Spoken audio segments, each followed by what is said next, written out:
A família tinha vários lugares no avião, né? A guria disse pra ela, olha, vai pro outro lugar então, né? Se ele quer sentar na janela. E ela não quis trocar. Eu acho legítimo. Continua achando essa história um absurdo no sentido de que, cara, olha que coisa maluca. É um conflito cotidiano, comezinho do dia a dia, sentar no avião e nós estamos aqui debatendo publicamente. O Brasil eu sei, inteiro. Potter. Eu sei, é isso. Mas tô somando. A minha contrariedade é justamente essa, né? A gente perdeu a capacidade de resolver pequenos conflitos de maneira privada, né? De maneira ali no dia a dia. Isso é saudável, o diálogo é isso, uma sociedade para se organizar precisa conversar, né? E aí tudo hoje precisa virar público, tudo hoje precisa ter um tribunal, né? Dizendo se tá certo ou se tá errado, a ponto de chegar a esse momento em que estar ou não na janela de um avião é submetido por essa mãe e é submetido nas redes sociais para tentar cancelar a pessoa que ela discorda. Que coisa doida isso, tia. E nós estamos aqui falando sobre ser certo ou errado. Sabe que eu acho um pouco, não sei, acho que reduz um pouco a nossa... A Arielle tá na linha, pode Vamos perguntar para especialistas. Arielle Groff, psicóloga, especialista justamente também em maternidade, além de processos de luto, enfim, um prazer te ter com a gente de novo, Arielle. Tudo bem? Bom dia. Bom dia, tudo bem? É um prazer estar aqui de novo. Bom dia, Kelly. Bom dia. Eu já estava desabafando aqui, bem louco, Arielle. Não sei se tu acha que eu tenho razão, se não tem. A gente tá 2 dias assim. Arielle, a primeira pergunta é a seguinte: tá chegando, tu é a moça mineira, tá? A Jennifer. O que tu faz? Então, é complicada essa situação, né? Eu acho que a gente, como vocês estavam falando, a gente chega hoje num momento e essa era de cancelamento e cancelamentos a partir de recortes de realidade. Hoje a gente teve aí, então, agora na entrevista, essa fala da Jennifer, a moça da janela, como ela ficou conhecida. E eu costumo dizer que toda a história tem, no mínimo, 3 lados. A versão de cada um dos envolvidos e a verdade.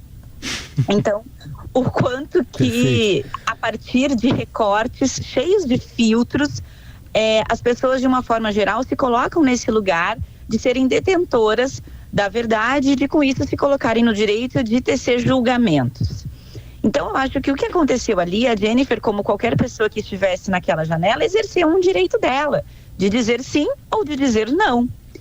E a questão aí, eu acho que a gente tem algumas perspectivas, que é a perspectiva dela, a perspectiva dessa mãe e a perspectiva da criança, porque eu ouvi muitos julgamentos de todos os lados, né? Criticando essa mãe que não dá limites, essa criança que estava fazendo birra, a Jennifer que não quis ceder o lugar dela. E aí eu acho que a gente entra em alguns pontos também bem importantes, atuais, que é sobre, primeiro, acho que a gente precisa reconhecer, sim, que a gente vive numa sociedade ainda bastante adultocêntrica e que tem dificuldades, sim, de empatizar e de acolher com as necessidades das crianças. Concordo. E aí eu acho que é importante ressaltar a diferença entre necessidades e desejos. E eu vou já falar disso. Porque no outro ponto, eu acho que tem toda essa, né, esse movimento dessa educação gentil, respeitosa, que é ótimo, né, que eu acho que coloca a criança, enxerga a criança justamente a partir das suas necessidades, mas não necessariamente dos seus desejos. E aí eu acho que é uma diferença importante, porque educar de forma saudável é reconhecer as necessidades das crianças, necessidades, não necessariamente desejos, com estabelecimento de limites de forma firme e respeitosa.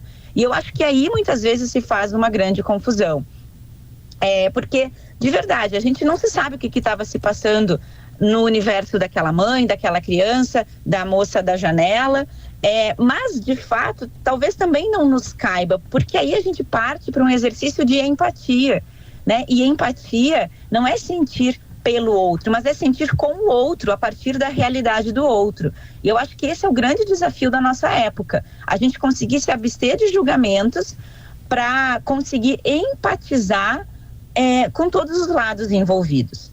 Então, eu acho que a gente precisa entender que tem muitas camadas, muitas versões e muitas perspectivas.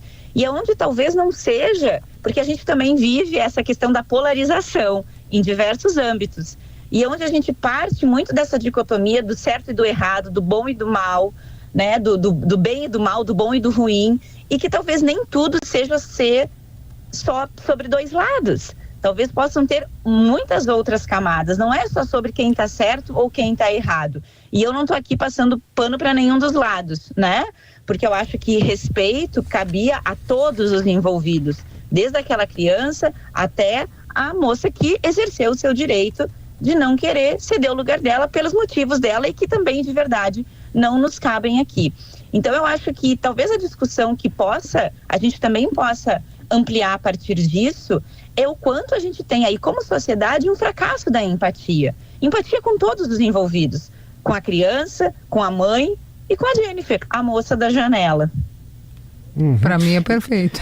Perfeito, perfeito. E Arielle, o que te parece que esse episódio fala sobre a nossa sociedade hoje em relação a isso mesmo, assim, que pequenas coisas, quando a gente está vendo, que deveriam ou poderiam ser resolvidas, né, no âmbito privado ali, elas acabam virando sempre palco de um grande julgamento com a participação daqui a pouco de um país todo por algo que me parece que né, o diálogo entre as pessoas parece que está cada fraco, mais frágil, né?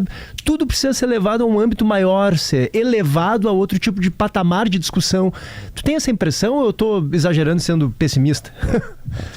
Não, eu acho que sim, e eu acho que as redes sociais dão esse holofote e eu acho que elas também nos levam a discussões muito rasas, porque justamente a gente parte de frames, de recortes cheios de filtros e extremamente editados para a partir disso fazer, né, pressupor o que está acontecendo na vida do outro. E eu acho que com isso a gente perde essa capacidade do diálogo mais crítico, mais profundo, mais honesto, porque a gente parte de muito pouco para tecer julgamentos, para ter opiniões, e eu acho que com isso todos perdem. Porque de verdade, nem sei se, né, quem filmou ali, a mãe que filmou, tinha também noção da repercussão que isso ia ter, né? Qual foi a intenção dela? Não sabemos. Então, a questão eu acho que o quanto que quando a gente leva isso para um âmbito de recortes, a gente perde, inclusive, oportunidades de conseguir ter discussões no melhor sentido da palavra, que eu exponho o meu lado e com isso eu abro espaço para escutar o do outro e a partir disso a gente tenta chegar, né, num acordo, num consenso do que pode ser um meio termo para todos. Então eu acho que perdemos todos. Em épocas de redes sociais e de recortes, tudo fica muito raso.